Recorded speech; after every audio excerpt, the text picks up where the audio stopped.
ଆସନ୍ତା 7 ତାରିଖରେ ବିଶ୍ୱର ସବୁଠୁ ବଡ଼ ଚନ୍ଦ୍ରଗ୍ରହଣ। ହୁଏତ ଏହି ଚନ୍ଦ୍ରଗ୍ରହଣ ବିଭିନ୍ନ ସ୍ଥାନରେ ଦୃଶ୍ୟମାନ ହେବାକୁ ଥିବା ବେଳେ ଭାରତରେ ଏହା ଦୃଶ୍ୟମାନ ହେବ ନାହିଁ, କିନ୍ତୁ ଏହାର ପ୍ରଭାବ ରହିବ। ଦୀର୍ଘ 3.5 ଘଣ୍ଟା ଧରି ଲାଗିବ ଏହି ଚନ୍ଦ୍ରଗ୍ରହଣ। ରାତ୍ର 9:57ରୁ 1:27 ପର୍ଯ୍ୟନ୍ତ ରହିବ ଏହି ଚନ୍ଦ୍ରଗ୍ରହଣ।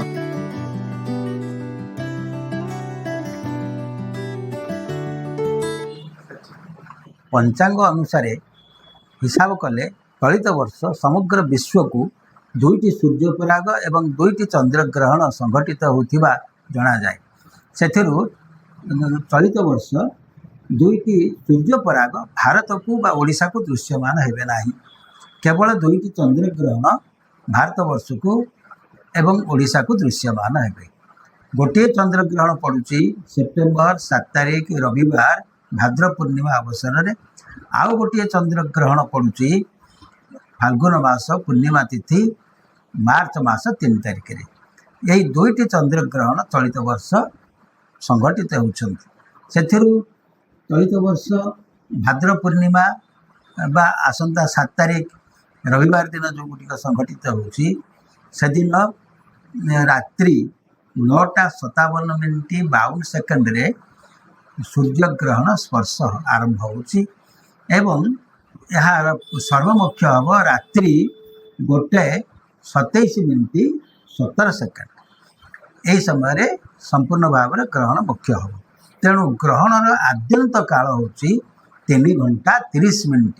रात्रि 1:27:17 सर्वमुख्य हम। जेहेतु रात्रि 9:57:22 सूर्यपराग संघटित हम, तार ठीक 9 घंटा पूर्व अर्थात दिन 12:57:22 हांडी छाड़ हम। और हांडी छाड़ अर्थ पाक त्याग, अर्थात या परठारु कहीं पाक करेंगे ना कि अन्न भोजन करेंगे ना। 12:57 पूर्व समस्त भोजन कार्य सर, अन्न पाक सर एवं ता सहित घरे घरे जो ठाकुर मैंने अच्छा से देवनीति 12:57 पूर्व सर। यापर जितेबाला ग्रहण स्पर्श होकर जिते सर्वमुख्य हम अर्थात रात्रि 1:27:17 तापर जेहेतु रात्रि रोचे तेणु आउ रात्रि ये कार्य न देव कार्य न कर अन्न भोजन न करी ब्राह्म मुहूर्त उठी स्नान आदि नित्यकर्म सारी ठाकुर मानू माने स्नान शौच आदि कार्य करेंगे, पाक करेंगे एवं महाप्रभु पाखे भोग लगे। ये हूँ घर घर विधि। किंतु श्रीमंदिर में एक स्वतंत्र नीति अनुष्ठित हुए। जितेबाला चंद्रग्रहण लगे स्पर्श हुए से समय जगन्नाथ कार्य आरंभ हुए।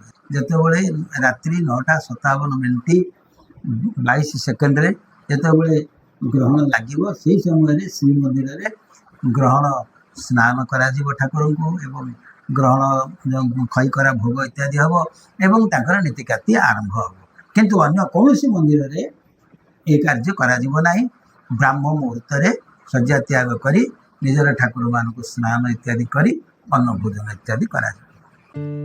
चंद्र हेउछन्ति औषाधीश। चंद्रकर प्रभाव आम शरीर उपरे विशेष भाव में रही है।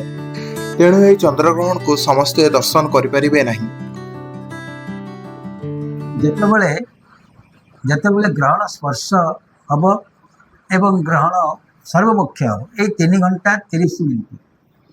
यही समय जो गर्भिणी स्त्री लोक मैंने अच्छा से चंद्र ग्रहण को दर्शन करेंगे ना, घरे रे एवं गर्भिणी स्त्री लोक मैंने जहाँ आमर शास्त्र रही गोटे नारिकेल बा नड़ियाटी को निजर कोल रखी भगवान विष्णु को स्मरण करी से आनंद विषादग्रस्त हेबे ना।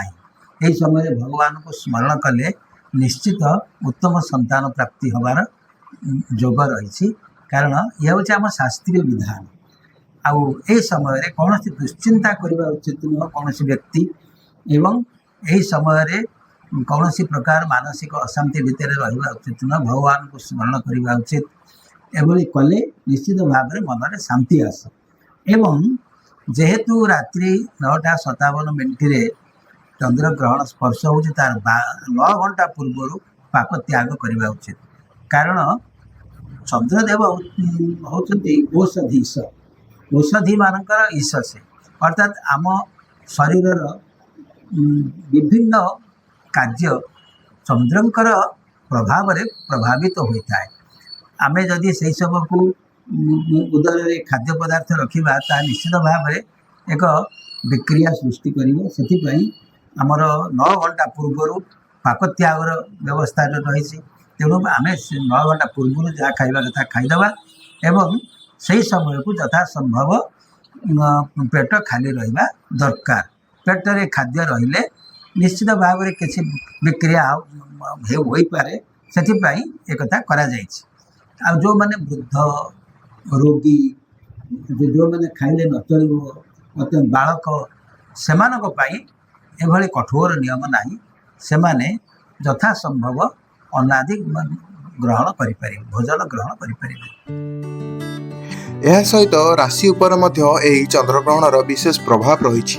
6ଟି ରାଶି ଏହାକୁ ଦର୍ଶନ କରିବା ଅଶୁଭ ମାନାଯାଉଥିବା ବେଳେ ଅନ୍ୟ 6ଟି ରାଶି ଏହାକୁ ସମ୍ପୂର୍ଣ୍ଣ ଭାବରେ ଦର୍ଶନ କରିପାରିବେ।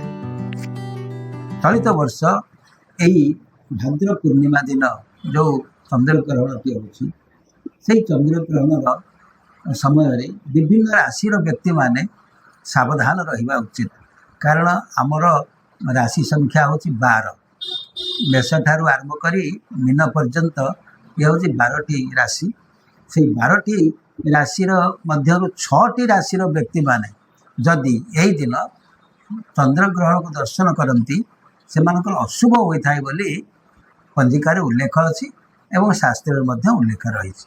ସେହି 6ଟି ରାଶି ହେଲେ ବୃଷ, ମିଥୁନ, କର୍କଟ, ସିଂହ ଏବଂ କୁମ୍ଭ, ମୀନ। ଏହିଭଳି ଭାବରେ 6ଟି ରାଶିର ବ୍ୟକ୍ତିମାନଙ୍କର ଚନ୍ଦ୍ରଶୁଦ୍ଧି ରହିବ ନାହିଁ, ଅର୍ଥାତ୍ ସେମାନେ ଚନ୍ଦ୍ରଙ୍କୁ ଦର୍ଶନ କରିବା ହେଉଛି ଅଶୁଭ।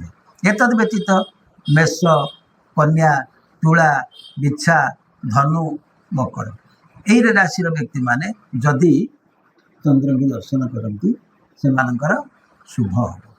ଏ ହେଉଛି ଶାସ୍ତ୍ରୀୟ ବିଧି ବ୍ୟବସ୍ଥା। ତେଣୁ ପ୍ରତ୍ୟେକ ବ୍ୟକ୍ତିଙ୍କର କିଛି ଗୋଟିଏ ରାଶି ଅଛି। ତେଣୁ ଏଇ 6ଟି ରାଶିର ଯାହା କହିଲି, ସେଇ 6ଟି ରାଶିର ବ୍ୟକ୍ତିମାନେ ଯଦି ଦେଖିବେ ଅଶୁଭ ହେବ ଏବଂ ଆଉ ଯେଉଁ 6ଟି ରାଶିର କଥା କହିଲି, ସେମାନଙ୍କର ଯଦି ଚନ୍ଦ୍ର ଦର୍ଶନେ ଶୁଭ ପ୍ରାପ୍ତି ହେବ।